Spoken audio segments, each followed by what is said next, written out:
Leave meeting. I'm leaving the meeting. It's what it said. Either got it or leaving the meeting. I'm leaving. So, Do you know, normally people wait, you're gonna record me?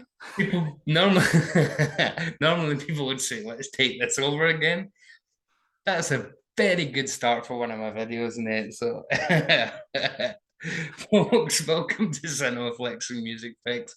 I'm Davey, host with the most, beast with the least. The least I can do today is introduce somebody who the last time you saw him was in my very room, Mr. Nathan Jones. That was back in 20 years ago, was it? 30 years? 22 years ago. Yeah, it was Um, but you're back in Missouri. Missouri. Yeah. um, Hmm. going to see Shoji Tabuchi shows. Um, it's an inside reference. Oh, geez. So, Oh, unfortunately, the UK may have gained a monarch and a new prime minister. Excuse me, a bit sick in my mouth there. But we did lose Nate, who left the UK and returned home. But he has returned to the channel, folks, to talk a favourite film of mine and one that Nate saw for the first time this year. So, Nathan, welcome back to the channel. I'm so glad to be back. And yeah, I didn't mean to get kicked out of the UK. I wanted to stay there. But family and job and all that Yeah. stuff. So, yeah, Plus the whole thing that you just had to own a gun, mate. I mean, I told you about 5 times we don't have them. Okay, I just kept looking. yeah, I yeah. I mean, you have to have a shop there that has them there. You have to. yeah. I tried to get him a knife, but he wouldn't take it. Right? Well, we'll talk about some knives today, Yeah. or shears or something. I don't know. A Um, Shear Smith. Um, yeah, I'm here. we're talking, folks. We're talking 1971's Blood on Satan's Claw. From Tygon. Tygon, the somewhat poorer relations of your hammers and your definitely poor relations of your hammers and your amicuses, but there with like wine and stuff, and they also served. So this is directed by Piers Haggard, from 1971, as said, and also known as Satan's Skin, we're informed in the back. Yeah, Satan's. That's Yeah. that's my face. So we'll do a brief plot synopsis and the kind of history of it. It was originally intended to be an anthology in the line of Amicus. So it was going to be set in the early Victorian era rather than this early, which is the 17th century. And it was going to have a story about someone whose hand is possessed by a demon. There was going to be a crazy lady locked in an attic, and then there was going to be a group of young kids kids who find somewhere between 14 and 48. All 88 actually, because Yeah, there's a couple people in there that don't look like they yeah. belong there, but they're there. And those kids find a body. So it was going to be a three-part kind of anthology film in the vein of the Amicus releases of the time. And then Piers Haggard comes on board and says, well, let's see if we can't turn this into one straight narrative and set it back further in the past, make a larger point. So, do you want to give us a brief plot synopsis? Yeah, yeah. So I've only seen this movie twice now. Mhm. Since I have knew about its amazingness, mostly from this amazing box set right there. All the Haunts Be Ours, talking a lot about kind of the three starting points for a Mhm. lot of the folk horror stuff, which one's right here, The Wicker Man, which is probably the most famous folk horror movie of all time, I would Mhm. say, I'd Mhm. argue. And then this movie itself, Blood on Satan's Claw, and then also Witchfinder General with Vincent Price. And that was also a first time watch not too long ago either. Um, but just knowing about that and then just being curious about it, yeah, it just kind of drove me into this folk horror like deluge, and I just just dived into it. I mean, obviously, this whole box set, Mhm. which things that are modern, but going all the way back to something from like the '70s, the early '70s, like this movie, was a lot of fun. So, like you were saying, this it's kind of set up as an anthology initially, and you can see flourishes of that in the movie itself because there's some different stories going on. But overall, it really is about this really peculiar, which is a hard word I can't say very often. There's Mhm. even a place in Missouri called it, so I'm not going to say it again because I know I'm going to mess up. But it's a very odd little place, and it's set in this era, and it really is just following these different storylines where there's a group of kids in the background this whole time where they're like kind of counter going against kind of what the church and the people who are leading, almost like a witch finder, like the people who are in the community itself.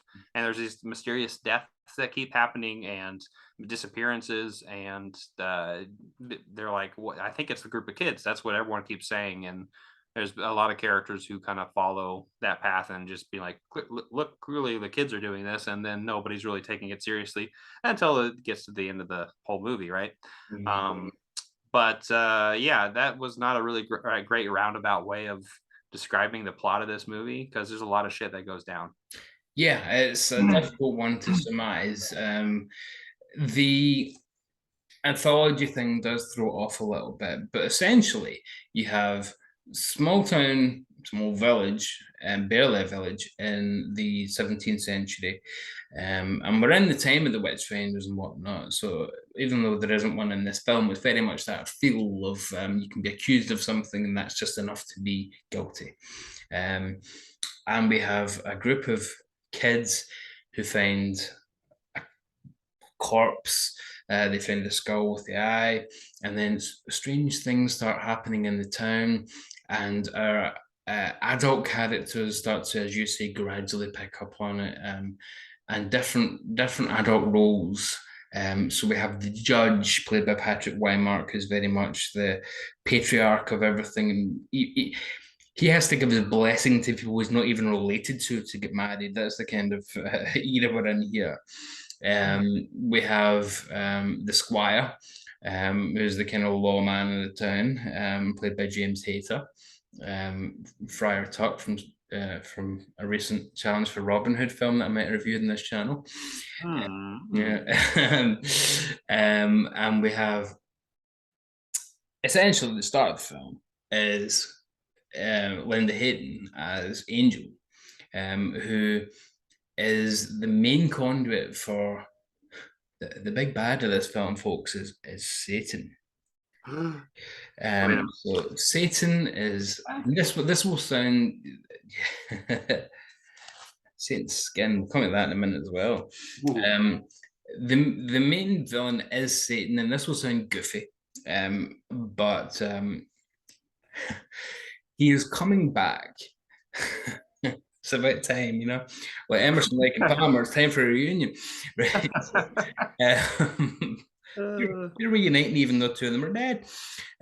So Satan's coming back, but he just can't do it on his own. Unlike Emerson, Lake and Palmer. So he has decided that he has to use the children of the village and their innocence to kind of. And the spell sounds so ridiculous if you haven't seen the film, but I promise you, it does not come off this way in the movie. Little swathes of the devil grow on each of the children in the film. So he uses their coming of age, their literal age where they would start to grow hair in places where hair didn't exist before, and that would be flayed off each individual and put onto this husk that therefore becomes the devil, child by child. There's no way to make that sound normal. Yeah, this is not the plot of Home Alone or something. This is a little bit. You need to take a few jumps here with what Satan's up to. But the interesting thing for me is that this is not a Tim Curry and Legend kind of Satan. It's very much, as you said, the folk horror idea, where it may as well not be Satan. It could just be any kind of entity that comes up from the soil. And that's what always makes folk horror to me, is something that's ancient, primal, and something that exists. Even if you took everyone away from there, the soil itself somehow is tainted and evil and wicked. And that really feeds into the idea of the whole thing has got an autumnal mood. So it's the village is almost coming of age in terms of coming into where Satan can use it. The children are coming of age almost as a group in terms of their blooming sexuality, as we see, and then that's being used against them. And the elders of the village, like the judge, the squire, they're also coming of age into an acceptance of, actually, some of this stuff might just be real. It isn't just stuff from the Bible after all. Some of it might have a literal root digging down in the village. So, what are your thoughts on the movie? Um, it's interesting. Having seen it, for the first time earlier this year, and then having rewatched it not that long ago, just this morning actually. It's interesting because I think knowing that it's an anthology set up in the first place, but like knowing just, I guess it's weird to say that like if this could be like a good maybe like a pH test for people, Mm-hmm. for whether or not you'd want to go down the route of watching more horror, like folk horror stuff, Mm-hmm. because this is a very strange movie. Obviously, folk horror, it just maybe in general is supposed to be very strange, of Mm-hmm. course, because each culture has, different customs to deal with these kind of things. But I don't know. Noticing it recently, just watching this, just being like, man, these a lot of the scenes and a lot of the compositions are just like, it's all so, I'm not going to say it again, but peculiar. Mm-hmm. And You're one peculiar boy, Nathan Jones. yeah, it just seemed like it felt like home, with the earth and stuff. But no, with yeah, it just feels like a really interesting like it's a very interesting composition coming together for this to, like, breathe, I suppose. If that makes sense to people who Mm-hmm. have seen this movie, because it definitely has a breathe, like a breath of life, like, with it. And it also feels, like something that a lot of folk horror likes to hit on, is that, you know nature itself is evil, or because Mm-hmm. it's otherworldly, it's outside of society. Mm-hmm. So that whole, protogenesis kind of idea is kind of being implanted in a lot of this stuff that's going on, and a lot of it's really horrifying, because I mean, we haven't even talked about it, but like, there's one scene in particular in this movie that's really still hard to watch, because what the children do, um that's stuff that we feel uncomfortable as a society talking about, because we have those moral attachments, but also, like, we know inherently that, like, there's something messed up here, Yeah, you know what I mean? yeah. So I was going to say beat about the bush, but the to I don't want to be glib about it because it is yeah. such a harrowing scene. The part that you're talking about is where, and it's particularly hard for me to watch because it's a scene where one of the more innocent girls who hasn't yet been corrupted is taken by the other children of the village, and she is brutally sexually, well, she's raped. There's no point in holding back. She's raped, and she's murdered. So they can get some of the skin, so they can give it to Satan. And that's particularly hard for me to watch because that's Wendy Padbury, from Doctor Who. And every time I watch that scene, I go, not Zoe, not Zoe. I'm used to her as the plucky second Doctor's companion. I love her so much, and to see her go through what she goes through in this is just particularly hard for me to process. But taking that out of the equation, it would still be impossible hard to watch. And that's one of the reasons why Linda Hayden's so great in this, because she manages to find a way. And here's Linda here for the top, folks. Linda finds a way. Oh, don't you have a slipcase, Nate? I don't have a slipcase. Mine's is number 36 of 100. For all you, I like I was saying earlier off camera, this is spine number 18. Right So Linda Hayden has the hard job here because she essentially is the leader of the biker gang, if you will. She has to be. I mean, she's called Angel, which is a wonderfully ironic little bit of script writing, because she has to convince people that she is indeed angelic when she is the devil's main servant. She's the main conduit here, and she was only 17 when they started filming this, but she manages to come across without ever crossing into camp or into over the top horrorness that you might see if it was a Hammer film. You might see if it was an Amicus film, but everything feels so grounded. It feels like actual evil. It feels uncomfortable and dirty. And there's a scene where she takes her clothes off, and I have a real problem with horror when I think it's just there for titillation. It never feels that way. Even when there's nudity in this film, it never feels like that. It feels like it's been added because that's as much a part of the nature that the film's about as the trees and the leaves and everything that goes into this village and what's becoming of it. It never feels like it's crossing over into exploitation at all. Linda Hayden has such a difficult role to pull off. She does so majestically. To run through a couple of the other characters, I mean, do you have a favorite character? Because I really hope you pick the same one as me. Favorite character? It's very interesting. Some of them don't even have names, so if you just say the type, because literally some of them don't have names. The silly peasant man who's always around the murders. Yeah, he's pretty good actually. There's yeah, I didn't think you'd go for him. Okay, that's funny. Yeah, there's all these kids, but then there's this random old couple who are also there, which I quite like. They're always dead at the scene, but they don't have their own scenes. It kind of implies that this evil has always been there, and maybe it happened when they were that age as well. There's something literally and figuratively ancient about their presence there. My favorite character, who is playing it like he's in a wonderfully arch Hammer movie, is the judge. Yeah, the judge is also incredible. That's who I was gonna say him, but it was as played by Patrick Wymark, the great Patrick Wymark. Sadly, died before the film was actually released. He was a reasonably big name. He had a couple of TV shows in the UK, The Sandbaggers and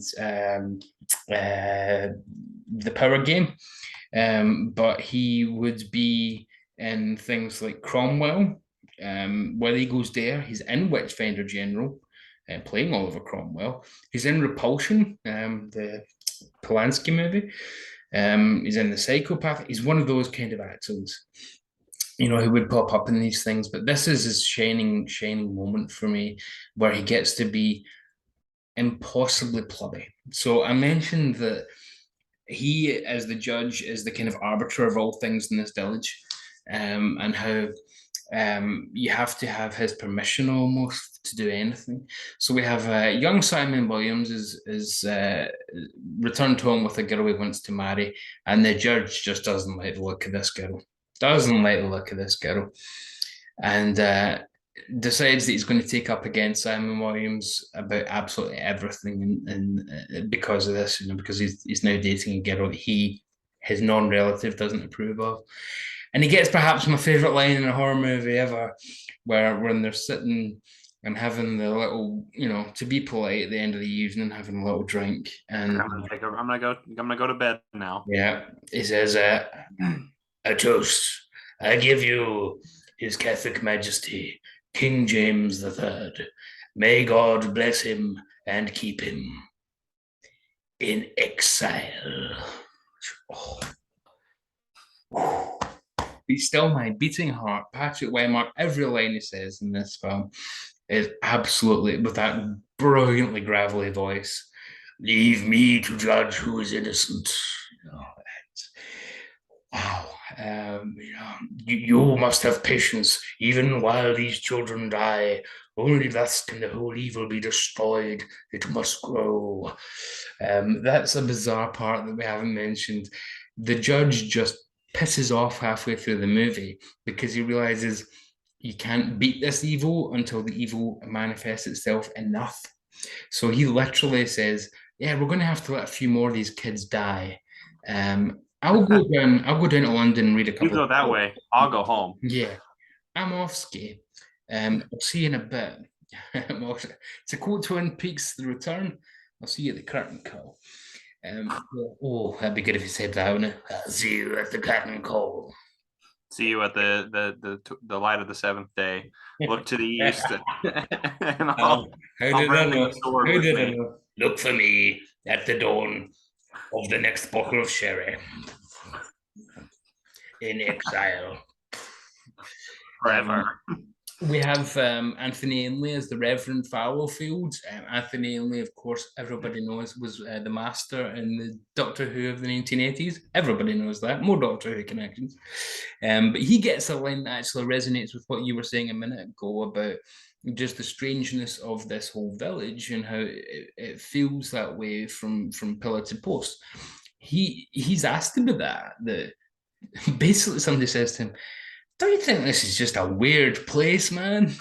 They don't say it in such a Richard Linklater kind of way, but his response is, "Strange people have been known to pass this way from time to time." Which, wow, that sums it up. And again, it gives credence to that idea that even the Reverend knows, yeah, this is a bit of a strange place, and there's something that's gone on here and has been from time to time. From time to time. Yeah, so it sounds like we're jumping into a story that's possibly a lot more ancient than even we can countenance, really. And one character we haven't mentioned is our kind of hero of the film, who's Ralph, as played by Barry Andrews.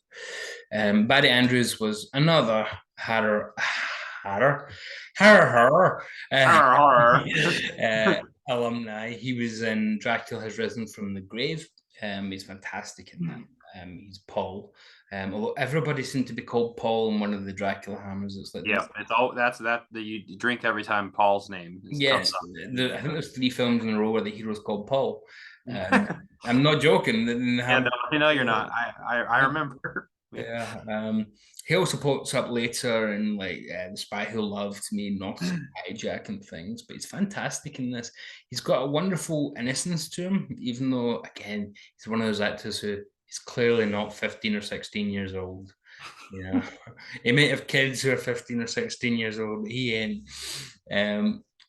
He is able to have that heroic aspect to him, but not over the top. It never comes across as, to use another Hammer analogy, accidental heroism. Yeah, it never comes across as Captain Kronos Vampire Hunter. It comes across as, "Oh, I really just want to help my school friends out, and what can I do here?" You know, I mean, he's not afraid to admit that he's terrified and to ask for help from the judge and you know, etc. And jump in the lake, and yeah, when he why do we throw her in there? I don't know. She just looked like a witch. That felt like a scene straight from Monty Python. Like, yes. like, did you guys just because the Holy Grail hadn't come out yet? Yep. But the I TV feel like hadn't even started. Just started, yeah. So. Yeah, well, I was gonna say I feel like maybe the Python saw that scene. You're like, that's actually a really funny scene. Yeah. The way that they're like, well, it's not funny, but yeah, handled it is like, well, clearly she's a witch. I mean, if she's not a witch, and she'll not drown. But if she, yeah. One second. Yeah. Connie Booth's character in that is just with the nose and everything. False one, I swear. The interesting part of that is you bring up the comedy aspects just as a tangent, and it almost isn't a tangent because on this you get a commentary by the League of Gentlemen, Mark Mark Gatiss, Reese Smith, and Jeremy Dyson are all doing a commentary on this. And they are, for anyone who doesn't know, a comedy troupe who were started in the 1990s and did very dark horror comedy called The League of Gentlemen. And then that went on to spawn things like Psychoville. And to this day, two of them have got a show called Inside Number 9. Wonderful. I mean, their knowledge of horror drips and everything. They've done like whole parodies of Theatre of Blood. And, you know, in fact, they do a commentary in the Arrow edition of Theatre of Blood. And I don't know if you've had the chance to listen to the commentary on this, but it's one of the. I haven't because I need to. I know. Should we just stop this whole thing? Let's do a commentary on the commentary. It's fantastic. And by the way, folks, there is Patrick Wymark as the judge down there, looking like one of the Musketeers has had a quite nice dinner. The fun they're having watching it is matched only by their reverence for the film, and that's kind of the way I feel about it too. I mean, they have great fun about the Squire, played by James Hayter, and James Hayter was the voice of Mr. Kipling, a very popular brand of cake over here, little cakes that we take. Your granny would always roll out the Mr. Kipling if someone nice was coming around, you know. Get the Mr. Kipling out, you know, the priest's coming, that kind of thing. You know, it's not just digestive biscuits, it's get the Mr. Kipling's out. And he was the voice of that. So whenever I hear James Hayter, all I hear is, oh, he does make exceedingly good cakes. And on this commentary, every time he's on screen, the League of Gentlemen just make cake jokes. It's absolutely brilliant. But on top of that, they do a really good analysis of the film. It's quite insane how they can kind of combine the two, and it really informs how their work goes. I mean, we can recommend this Blu-ray. I mean, I know you haven't had the chance to go through all the extras. You get a new interview with Piers Haggard and Robert Wine Simmons, who wrote the thing. Piers Haggard, by the way, is the director. He did direct quite a few things, but this is by far his greatest achievement. But he grew up in a small farm up in Fife, just next to Clackmannanshire. So a small isolated farm in Scotland, and you can kind of see how that would inform this kind of mentality. Like, he would know something that if he was raised in the middle of London or something, he probably wouldn't have the same empathy towards this kind of ancient land, you know, that he would have had grown up. And then he also came through the same Scottish theatre schools as Bill Forsyth, funnily enough, giving you who's that?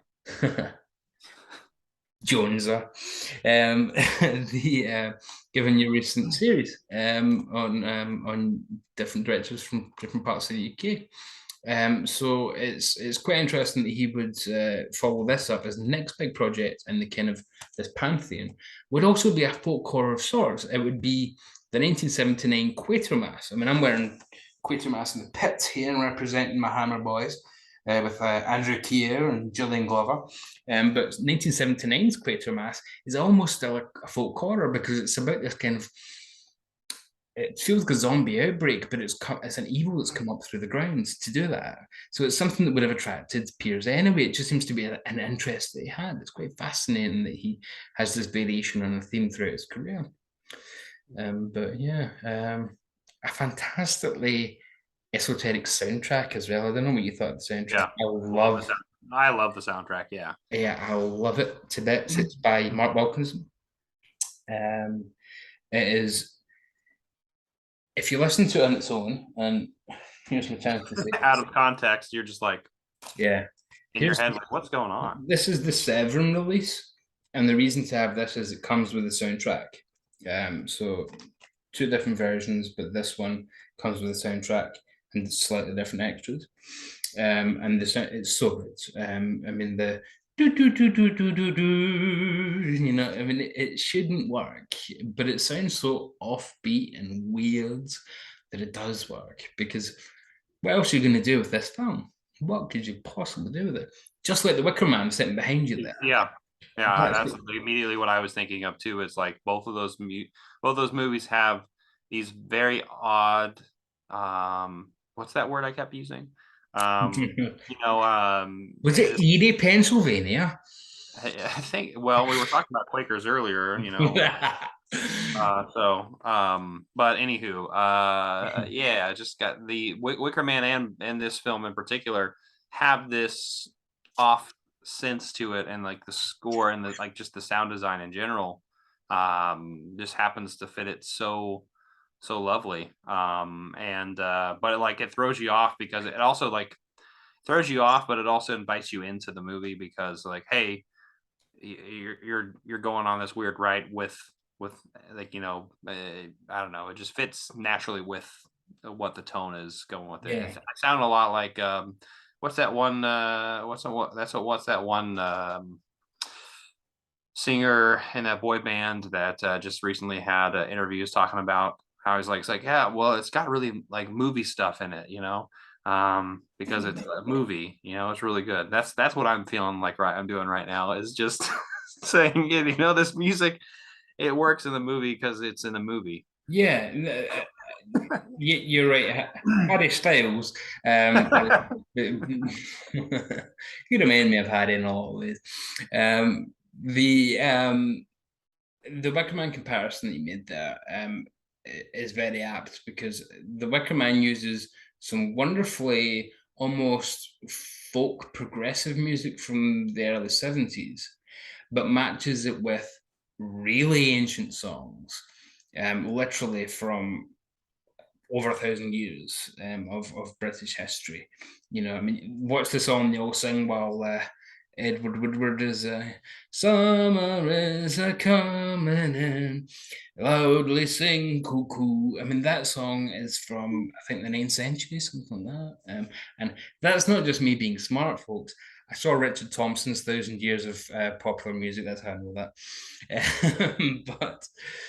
But that's its own kind of smart, going to Richard Thompson shows. So this soundtrack, and you can get a little card for the soundtrack in the 7 release, which is pretty nifty, is absolutely wonderful. As is the one for the Wicker Man. And I think it adds to the whole overall aesthetic of the film, where it's not like anything you've quite seen. Witchfinder General is a great little movie, and I love Michael Reeves, but I don't think it's a million miles away from just saying, let's do a slightly more serious Hammer. I don't think it's breaking terribly new ground there. Whereas I think this is a very hippie, folky kind of film that wouldn't have been possible even just 3 or 4 years earlier. It's interesting to think about those three, like the obviously the three, right? Mhm. The three of those movies, and like just, and when it comes to tone, thinking about like how inviting, as an audience member, how inviting each one of them are. I would say on the most inviting movie of them all, like the, I guess the happiest in my opinion, would be The Wicker Man. Would be, Yes. yeah, it would be the most like bright, if that makes Yes. sense. Whereas at the polar end of this, the coldest movie would probably be Witchfinder General, Mhm. and it's, I think it's because of it. You know, we were talking about Amicus and horror, or and Hammer, and those types of films. Those had flourishes of, you know, there's warmth and there's a little bit of cold too because it's gothic, and you know there's emotion Mhm. attached to it. But Witchfinder General feels like very like, whoa, like what is this? Like this is very dark. And then there's something like this, which is like it meets in the middle. Obviously, there's a lot of really dark things going on in the movie, Mhm. and as we mentioned, you know, there's a lot of scenes that like are just like, what are we watching? And then there's also that warmth that comes in with the bizarre music. Mhm. Just you kind of care about everyone in the community in Mhm. some weird way. Because it feels like, I mean, if anyone who's watching this, or you know, like if you're from a smaller community, you kind of can see that that strangeness in your own community. I don't know how I'm describing that exactly right, but it just feels familiar. You know, that makes sense. Anyway. Yeah, no, it makes perfect sense. There's always a quirkiness to any community. Um, and in this case, it's an evil. But in the case of a slightly bigger town, in the case of Witchfinder General, it's hysteria, where there's no actual evil there at all, apart from the evil that men do. To go back to a Twin Peaks reference, maybe Bob and Vincent Price are just the evil that men do. But this is very much a no. Satan is real, but don't worry, we've got the right books and we know how to take care of them. So it's a bizarre approach to. It's almost a celebration of paganism at the same time as well. Mm-hmm. Yeah, look, it isn't gods and devils. We can take them down, and we just need to know the right words to say. We need to know the right time to do it, but we can do it. It's not a case of well, we're screwed. Although the original ending, and you won't know this if you haven't watched the extras. The original ending was supposed to be that Patrick Wymark does return from that there London. I think he stopped off in Peterborough for a while, I think, to visit. Nobody we know is talking about the original Sight and Sound poll, maybe. I'm sure Vertigo will be #1 again. I disagree. I think Kane will be the #1 again. Oh, I told you. No, you have lost. We are so inside baseball here. So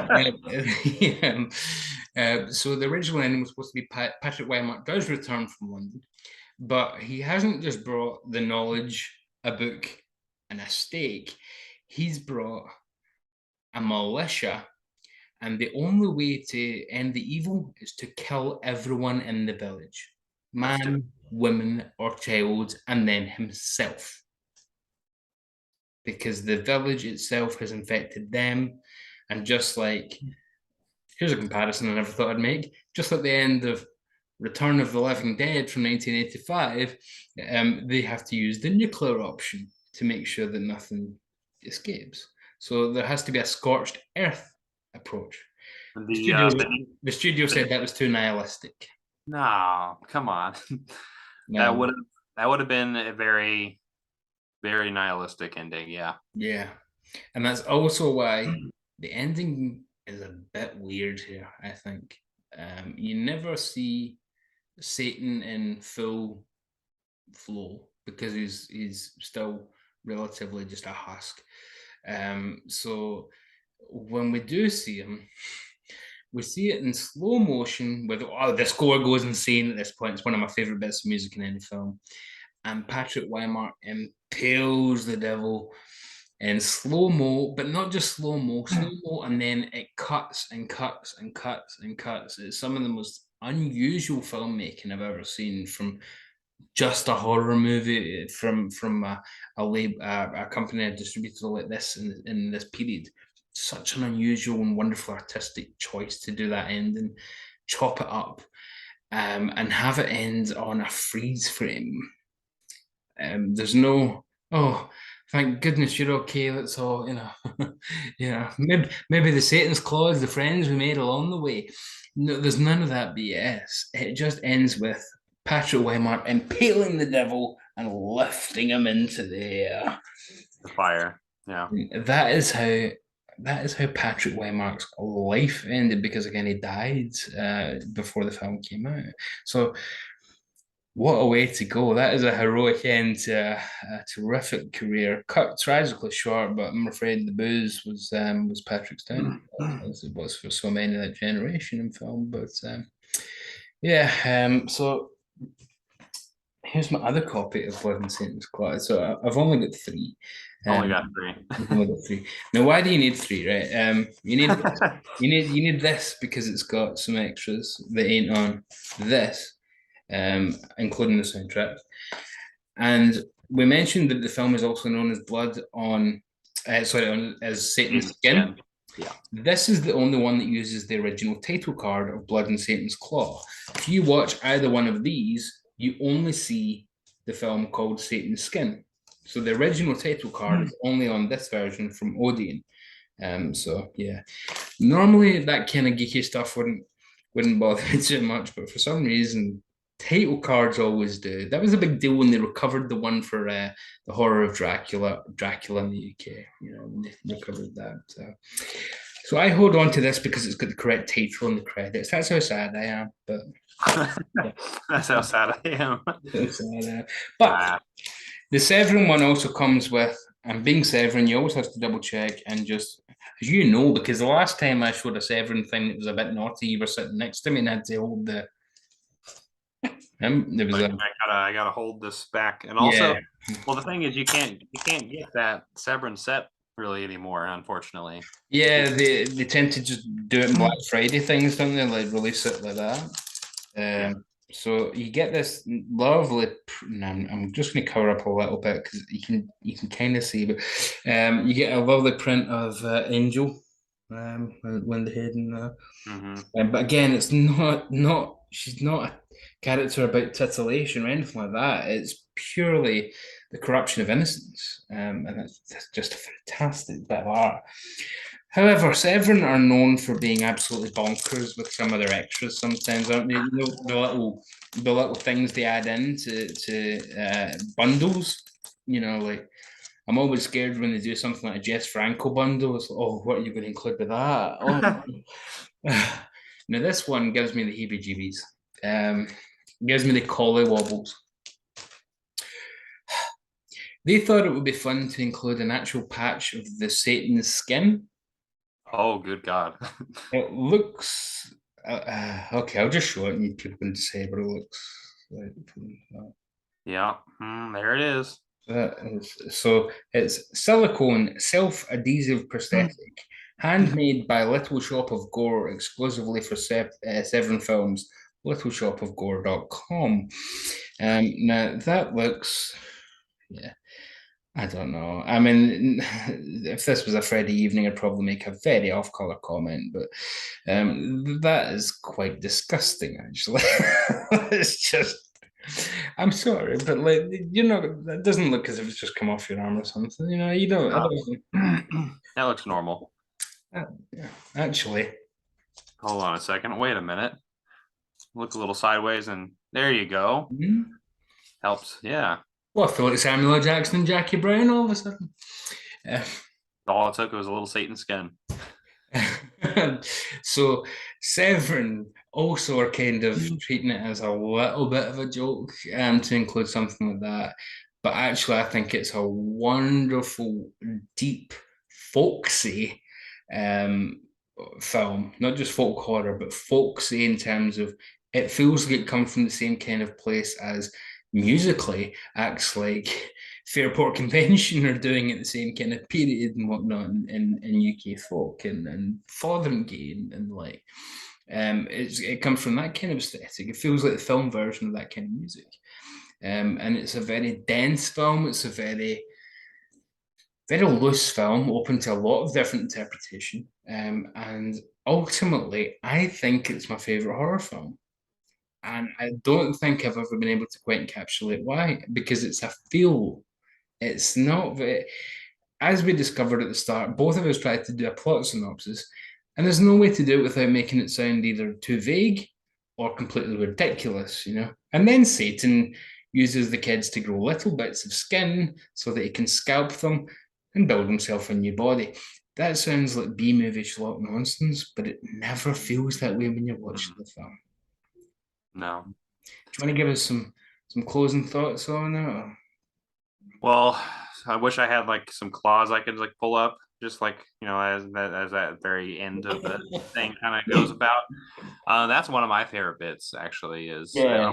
I wish they did more with that. More of the weird like. I mean, near the beginning of the film, I'm sure a lot of people who have already this far have already seen it clearly. But with the fiance coming down the stairs, and then all of a sudden you just see her like hand on the beam of the stair, Mm-hmm. and you just see there's some claws protruding, and then it just goes away. It's just like so subtle, and but Yeah. it's so perfect. Yeah.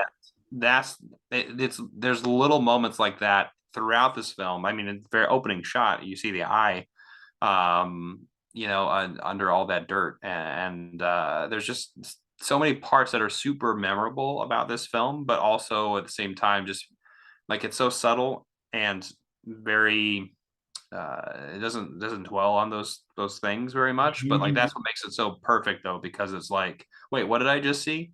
You Yeah, know, like it makes that hysteria come to fruition more yeah, for people, and that's what it makes it, I feel like, so alluring as a film in general, is just because it's trying to be like, hey, like it'll be explicit when it needs to be, but it also will be very implicit because of the many things going on that are unseen. yeah. And yeah, I think this movie is definitely one that I think over the years I'm going to start appreciating more and more. Because I mean, like I said before, I've only seen it twice, and I've only seen it this year, right, for the first Yeah. time. So can't say it's my favorite necessarily now, but favorites change all the time, and like folk horror is something that has been a love of mine for a decent amount of time, ever probably since The Witch came out in the mid 2010s, I guess.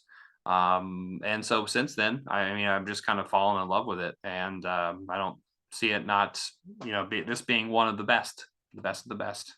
It's fantastic that you mentioned that because I was going to turn this into a bit of an interview for a wee minute before we wrap up. First of all, there is an audio version of this made by Bafflegab, the audio company, and you can get it on Audible. And it is a remake, but it also adds stuff to it. There's extra stuff after the end, so it doesn't end with the judge. It adds on a twist that is not in the movie, and it's not the one that I just said, the alternate end. It's a totally different ending again. So anybody who wants who likes a bit of audio drama, and it's an audio drama, it's not a novel or it's a full drama. Please check that out if you have an Audible credit or something, or buy from Bafflegab. But wonderfully for you, Nate, in it is Chris Innocent, Ralph Innocent. Sorry. Uh, so you've got the Witch Connect. I'll get that out. The Witch Connection. He's in there, and the whole time I'm watching it, I I'm thinking, watching this, I'm thinking, there's so much that the Witch has got in common with this. It's not real. So much. Mm-hmm. From Ralph Ineson's, I mean, he's literally in the Witch and the audio version of this. To the idea of just the ground itself being the issue. It's not, you can't just move. If you moved away, that ground would still be wicked. So were there any parallels that you pick up on as someone who does adore the Witch? Yeah, absolutely. I mean, that you bring up a good point because of, I mean, the location in The Witch to where the family ends up and settles at happens to be that evil, that evil ground. And then, I mean, even in the first film in this All the Haunts We Are box set, Mm-hmm. Eyes of Fire, which Yeah. is a film that's, more of the 80s, but also still very similar, and similar world that both of these movies we just mentioned with Blood on Satan's Claw and The Witch. It's the ground itself Mm-hmm. that is truly evil. But yeah, yeah, there are other parallels to. I think I kind of mentioned it with the subtle kind of like things that are just like out of the corner of your eye, like what did I just see? Yeah. Like those types of things are all over The Witch, and I think this is what truly makes like a great horror film, at least in my eyes, and that's what I look for in horror is the honestly, actually going back to the special features of Blood on Satan's Claw. I know that initially they didn't want to really showcase like the devil or like Yeah. that character at all. They just like maybe we shouldn't just show it at all. And Mm-hmm. honestly, I love that approach. I mean, it goes all the way back to cat people and things like that, where it's like less is more. Yeah. And that's the type of horror that I think is the best, Mm. because like not seeing anything and then like leaving it up to your imagination, Yes. like that's truly terrifying. Mm-hmm. Like that's the most terrifying thing I think about folk horror, and that's why I think I love it so much, is because yeah, a lot of it's very schlocky, or it will show you what's going on, but there's something sinister underneath all that. And that's the true nature of like what makes these movies so great. Yeah, fantastic. And for anyone who needs more tempting into the audio version, that also stars Reese Smith, Mark Gatiss, and Linda Hayden's back. She comes into it again. So definitely reason to check that out. And what I think also has in common with The Witch is if I was given someone a plot synopsis of The Witch and then came to Black Phillip, people are going to think, oh, that's stupid. That's stupid. And when you watch the film, nobody's laughing. It feels of a piece. And that's exactly what this film, I think, has in common with it, is the tone is bleak, it's real, it's gritty, it's homespun, almost literally, but somehow enables the fantastical to come in without any real problem. It never feels jarring. It always feels like it's organic. It's part of the soil, literally, again, and figuratively of the piece. Yeah, it's a truly wonderful, wonderful film. And Tygon, I miss you. Uh, rest in peace, Jim Tygon. where are you at now? So Yeah. I think he's with Emerson, Lake, and Palmer. So we'll see. All the best to Carl Palmer on that reunion tour himself. Uh, what the? Yeah. Anyway, Nathan is on a little hiatus from his channel for the time being. He's taking some time off. I will link to his channel anyway because he has years of content behind him that and ahead, but years of content that you can catch up on should you have not already done so, which runs the gamut from kung fu to ozu. Oh, Kung Fu Dozu. oh, that was quick. That was. And as you can see behind him there, look at that for esoteric tastes. You know, we're going from Spike Lee to Richard Linklater to the Coker trilogy to. Yes, I can hear you, Clem Fantango. Yeah, there's Mr. Matthew Berry. Yeah, to Toast of London to Shawscope. Oh, no, I want a Matt Berry Shawscope dub. That would be. This This is what this whole conversation needed was that idea. That would be. I would buy that in a heartbeat. Yeah. Arrow. Talk to Matt. I know he's in Hollywood now with the Star Wars, but you can get him. I have a feeling. So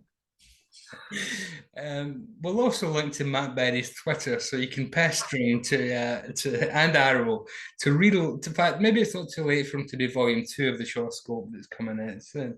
But yeah, Nate's got Johnny Guitar behind him there, one of the great offbeat westerns ever made, and one of the great feminist westerns ever made. The Great Silence there with Klaus Kinski, one of the worst people ever made. Drive. What soundtrack?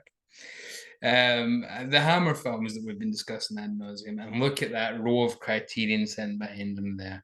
And Nate does the wonderful organizing by it just looks nice color-wise, which good for me. Trying. I like that. If you're not going to complete the fucking numbers of the spines because you don't want to buy movies you don't care about, why not make it look pretty then? Make it look all the colors. Yeah. Oh, all the spines bearers. Yeah. Nathaniel, it has been an absolute pleasure. I love talking to you offline. I love talking to you online. And it's great to have you on the channel where we can talk Blood and Satan's Claw, one of my favorite films with one of my favorite people. Anyway, that's all. I was going to say thank you so much for having me on, Davey. This has been a blast. Yeah, like the feeling's mutual. Always like just chatting with you about whatever. So that's what's so fun about this. And I've been meaning to talk to you about whatever. All right. Well, we need to end that conversation. Let's say, Yeah, everyone, yeah, thanks for sticking around. yeah. The whatever's more important. Whatever's Yeah. more important. This is my United States of whatever. Remember that song, Liam Lynch? 2002 represent. Yeah. 20 years ago. Hmm. 20 years ago. Oh gosh, don't remind me, please. Please, there's nothing more depressing when you're starting to see the 25th anniversary of movies that you remember buying on video. Yeah. You're like, wait a minute. How old am I? I bought it the day it came out. Hmm. I'm, maybe that's how it happens in these horror movies. They all think they're still 15 or 16, and they suddenly realize they're 62. So Nate is at specifically Blu-rays with Nathan Jones. Link will be in the description. I love your sign off. You do your one first.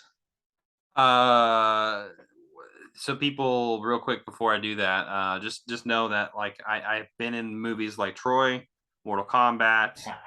I've done these things, in the past, but don't look at me for the person that I once was. And that was an Australian, somebody who was bald, which I literally was just bald. You look lovely these days. And I'm just trying to turn a new leaf here, Mhm. and so anyway, I'll be back in Hollywood soon. Don't worry about it. But yeah, normally what I say is something along the lines of not jonesing around. Not joking, all right. Do you know, I said to Nate before we went on air, remember, this is my channel. Just do whatever the fuck you want. He's taking that ball and ran with it, folks. I love it to bits. This is fantastic. This is the ethos. If we want to say it, we're saying it. And R.I.P. Mr. Tygon as well. Steve Tygon, rest in peace. Which way I don't know which way you start. Spectacles, testicles, wallet, and watch. That's the saying. Yeah. What about the whole ghosts? Well, in the name of the Father, and of the Son, and of the Holy Ghost. The Holy Ghost. Namen, as the pythons would say. Namen. And I said Holy Ghost there. I think in case anybody thought I said Holocaust, that's not how that ends. Cut that. Yeah. In the name Father, Son, Holy Ghost. Okay, because sometimes the accent kind of rolls words in, Holy I was wondering if anyone would understand my accent. I love the way you talk, Nathan Jones. I'm talking like someone from the South, which is not true. Not from the South. So should you be in Missouri, it's not a small place. Look Nate up. Actually, don't leave him alone, please. Just leave him alone. Come here and give me some grief. Good grief. Come on, Charlie Brown. Actually, I better not. I said that to him and he did. He just turned up one day. Hello. Hey, nice place you got here. And then just looking up and. Oh yeah, I've been meaning to talk about some of that missing stuff from next door as well, but So I gotta go. Mm-hmm. Hollywood's own Nathan Jones has to leave, folks. Stay very safe out there. Love and mercy, my dears. Love and indeed mercy. And we are Jones and Rand. I don't care if you think it or not. We are. Yes, exactly. Yeah. That's a bit silly. Yeah. Right, here comes the Zoom lady now. We've done our outro. Here comes the Zoom lady, but you want to hear folks, but we'll hear to say that we've stopped recording. So, I've kind of lost the trail at the end of this video. Oh wow, fuck it. Yeah. Yeah. Things open badly, and it's all downhill from there. That's what I love about doing these things. Thank you very much, Nathan. It has been a blast. I love you like you were my own Nathan Jones.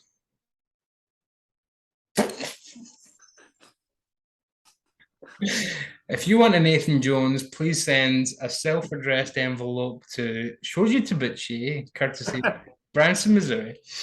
Right. Oh, no, not Branson again. Thanks, Nate. Close to home. Thank you, Davey.